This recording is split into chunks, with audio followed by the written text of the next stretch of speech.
வாயில் வச்ச உடனே வலிக்கிட்டு போகிற மாதிரி சூப்பராக ஒரு அல்வா ரெசிபி பார்ப்போமா? வாங்க, இந்த மாதிரி அல்வா யாராவது சாப்பிட்ருக்கீங்களா என்ன ஏதுன்னு கமெண்டில் கீழே சொல்லுங்கள். ஸோ இது செய்கிறதுக்கு 1.5 கப் கார்ன்ஃப்ளவர் மாவு கூட தண்ணி சேர்த்து இதை நல்லாவே கலக்கி வச்சுக்கோங்க. கட்டிகள் இல்லாமல் நல்லாவே கலக்கி வச்சுக்கோங்க. தண்ணியாக இருந்தாலும் பரவாயில்ல, நல்லா தண்ணி போல் கலக்கி வச்சுக்கோங்க. இப்போ இது இருக்கட்டும். இப்போ ஒரு கடாயில் 3 கப் சுகர் சேர்த்துக்கோங்க. கூடவே 2 கிளாஸ் தண்ணி சேர்த்துட்டு இதை ஹை ஃப்ளேமில் வச்சு நல்லாவே கரைச்சி விட்டுக்கோங்க.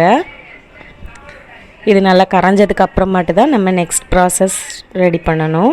ஸோ இப்போ இது நல்லா கரைஞ்சிடுச்சு. இப்போ கொதிக்க ஆரம்பித்ததுக்கு அப்புறமாட்டு இந்த ஸ்டேஜில் 1 டேபிள் ஸ்பூன் அளவுக்கு நெய் சேர்த்துக்கோங்க.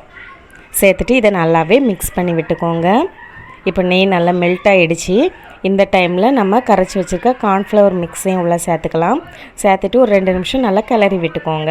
கிளறி விட்டதுக்கு அப்புறமாட்டு நம்ம ஃபுட் கலர் சேர்த்துக்கலாம். உங்களுக்கு ஃபுட் கலர் வேண்டான்னா பாலில் குங்குமப்பூ சேர்த்து அதை கூட யூஸ் பண்ணிக்கோங்க. இப்போ பாருங்கள், இது நல்லாவே கட்டியாகிடுச்சு. இது பக்குவம் கிடையாது, இன்னும் டைம் இருக்குது.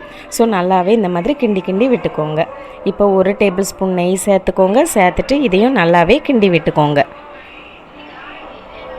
இப்போ முந்திரி பருப்பு கூடவே 1.5 டேபிள் ஸ்பூன் அளவுக்கு நெய் எல்லாம் சேர்த்துட்டு இதையும் நல்லாவே கிண்டி விட்டுக்கோங்க.